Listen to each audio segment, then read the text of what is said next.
What up, all my vending bro and broettes? You know, it's nice to come to a location and see that M&M's Classic has taken the lead and smoking the other two, smoking the competition, you know? That's because it's hard to find pure chocolate around some places, and maybe I should give some more credit to some M&M's. I mean, that's the reason why I like to use it. Keep in mind the reason I decided to go for a, as you can see back there, complete like game room full of vending and pure candy based, is the reason why I just went ahead and did this awesome triple M&M machine, because I'm just cool like that, and I'm a strategist, and I got to play my strengths, right? It's all just a bunch of like generic or just like, you know, all your like fizzy candy, you know, sour stuff. And so I was like, dude, I can't compete against all that. So who wants chocolate? Anyone?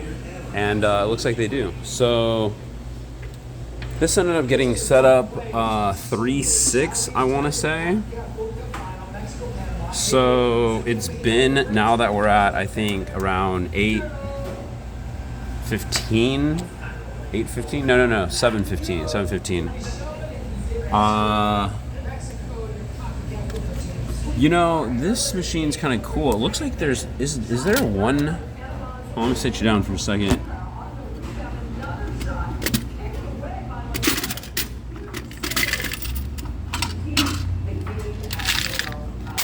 One drop tray, which is kind of cool. Because the whole thing comes out in, as you can see, one piece. Oh, is that radiating with silver light? Are you having trouble looking at the video because it's just so bright? So it looks like, you know what? I'm starting to give this machine a little bit more credit. I don't know if I'm a fan of... Well, actually, now that I don't have to take the whole thing out, you know, I'm starting to like this machine a little bit more. That one tray, you know, really seems to be doing the job right, which is cool. So, I mean, it picked up just about everything in here, which is nice.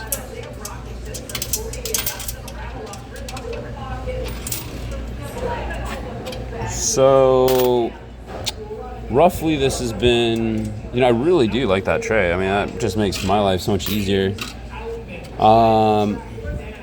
Fortunately, there has been some action. So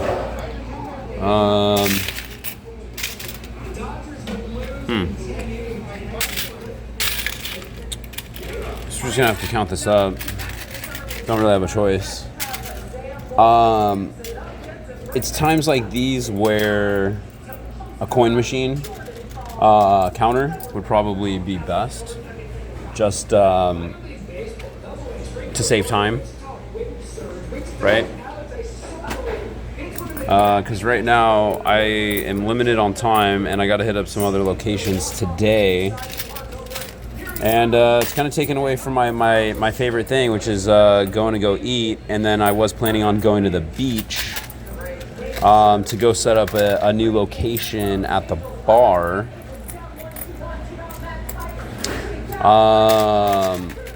Yeah, so some good news is one of my soldiers came through. Machine Candy Caller James. You know, and that's why I like to give these guys a nice thorough training for a good 30 minutes to an hour, and just get them down, get them on the same page so that they can say it how I say it, because I need them to have some success. And if they have success, I have success, you know, and that's why I try to get them all skilled up, and then I try to motivate them by offering them some good money, you know. So this guy found his a first location for me, which is supposed to get set up before Friday this week. It's a bar, I think, in Capistrano, which is pretty cool. I think it's going to be a good location, and you know, he's getting $100 commission. And I think he has some other strong leads, so he might be just making bank, which I'm all for. You know, if the guy wants to make bank, find me a bunch of locations. Now, I have to ask myself, do I want to move locations around or add to them, right? Because I was talking about my weaker locations, about finding them better locations. But the thing is, do I really want to give up the location if it has a pulse? Do I want to lower the standard maybe, right? Because I feel like I'm kind of losing, because you got to think about it, I'm losing that opportunity to gain that other opportunity. So let's just say a really slow spot makes $5 in a month, okay? And another location makes, if I move it, makes 15. Well, technically, isn't it only making 10 if I'm losing out on that initial 5 to gain that 15? Wouldn't it be better to just keep the 5 and then to just keep the what is it? Keep the 5, add the 15, and now technically I'm making the 20. So I mean, I feel like there are going to be some locations out there. I mean, like I said, I just went to a location last week, and this sounds really bad, but the location it was so bad I didn't even want to post the video because it only made $22 and change in, I want to say, 5 or 6 months. And as bad as, and that's pretty bad. All right. I've seen worse, but it's pretty bad. And so I was like, oh, I got to move this location, right? Then I broke it down, and technically it's making like, I want to say like $4 a month, roughly. And, I feel like I should move it, but I feel like that's not the problem. I feel like the problem is me putting too much candy in the machines. As long as like the candy isn't going bad, and if I can average like $5 a month, I feel like still at this point, it might be worth just keeping the location. There could be slower seasons versus other seasons. Like maybe now that it's summertime, the machine picks up. Maybe when it goes to wintertime, the machine picks up. Because I know when I looked at that location's numbers, I think it made like around $20 in a month or two. So you never know if maybe you're just having a slower month. And that's something that maybe you can't just judge right away. And that's maybe something that you have to kind of give it the entire year and kind of pay attention to the numbers. I mean, I feel like some are obvious than others. I had this bike shop that I already knew was going to be bad. I was competing against free snacks and people that ride bikes, like, grown-up bikes. They don't really carry much on them. They're like minimalists, right? And they're just not going to have much change on them. And so I just knew the location was going to suck. And they even called me and left me like a voicemail saying, hey, I don't think we need the machine anymore. And I was like, yeah, I don't think you do either. And that was just my gut instinct thinking, yeah, it's probably not going to work out. And when I went there was like not even a handful of quarters in there. You know what I mean? I mean, literally, there was like nothing in there. And so obviously, we all know that that's a guaranteed move right there. Like, have to move. And then there's other reasons, like that outdoor mechanic shop I thought wasn't going to be good, and then it did actually really well. And then I went back and all the candy looked faded and sunned out, and the whole area was a complete disaster. It was a mess. There was oil cans everywhere. There was oil on my machine. The candy looked all faded because it was getting all, hit by sun or too much outside exposure. And, obviously in those conditions, the machine's not going to make any money. And so I ended up having to pull that location. And you know what? And I actually made the best out of it. I detailed, I cleaned up that machine, like, scrubbed it down. I fixed it back up. And I dumped all that candy out, took the loss on it, and just refilled it with brand new fresh candy. And I found it a home down the street at a pizza parlor. And so it ended up being a really nice turnaround, but I still wonder.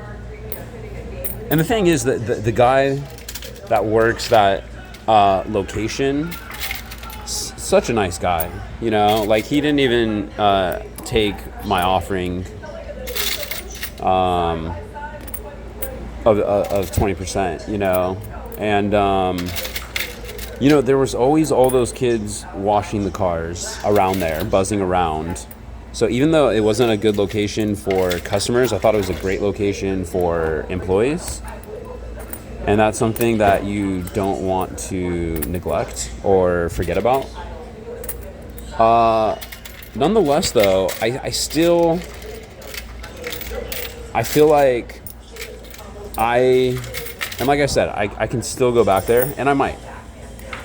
And I think it's just each location has to be managed differently. And I feel like that's something that I'm starting to realize is every location is different and needs to be treated that way, right? They're not all the same. For instance, my slower location that I just checked back on, right? Okay, so it only made $22, 5-6 months, right? Those numbers suck.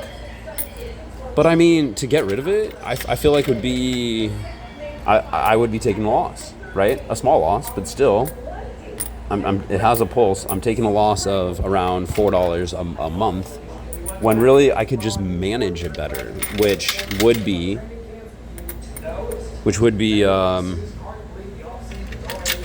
by keeping less candy in it, right? As long as like the candy stays fresh, which has a pretty generous expiration date, but as long as the candy stays fresh, I'm not taking a loss. That's what it really comes down to. As long as I'm not taking a loss and I'm making a profit, it's eventually going to, pay for itself, and generate, a profit. So what I'm saying is the locations, they all are different. They all need to be managed differently. And so, for instance, that outdoor, auto spot, the mechanic spot, I just didn't manage it right. I didn't check on it frequently, right? So that needs to be checked on more frequently to make sure, because it's in a messy spot, all right? And so I just need to go there to clean up that space and the machine more frequently, and I need to keep a lot less candy in it. And keeping a lot less candy in it would be totally acceptable, because now I'm checking on it more frequently to keep it clean and to keep it organized and to keep it fresh looking, right? And guess what? It's in an area that I go by all the time, right? So I go there all the time in that area. So it's really no skin off my back. It's not really costing me any time. It's not costing me any money in gas. I mean, there's several spots that I go on a regular basis over there to run errands, right? I'm hitting up the Sprouts, the Kohl's, the chiropractors, the laundromat, I'm always over there. So essentially, I feel like I just need to be on top of it, and that location could be a success. Once again, a lot less candy, and maybe a different type of candy, right? Stuff that's not going to fade out. Like I was thinking, if I put in Starburst, would be a great one for that spot, because I think, those have their own self-protectant packaging on each candy, right? So that is, an idea. If I go back there, I put Starburst and some other long-lasting candy, and just keep less of it in. So I guess ultimately what I'm trying to say is I really don't want to give up locations if I don't have to. And I really feel like they need more time to be assessed, and they really need to be treated in the right way. So, I feel like I got to reiterate these facts to myself and, to anyone that's really trying to soak up some knowledge, because, this is the type of stuff that you're going to be up against and that you're going to have to, factor in. So let's go ahead and break this down real quick. In here, we're looking at, 10, 20, 30, 45, 50, 60, 70, 85, 90, $1. How do we have $1 in non-quarter money? $1. That's not even, I don't know what that is, but it doesn't even, that looks like, what is that? I don't even know what that is. So, how are we going to count this? $1. Let's get this out. Let's go. 2, 3, 4, 5, 6, 7, 8, 9, 10, 11, 12, 13, 14, 15, 16, 17, 18, 19, 20, 21, 22, 23, 24, 25, 26, 27,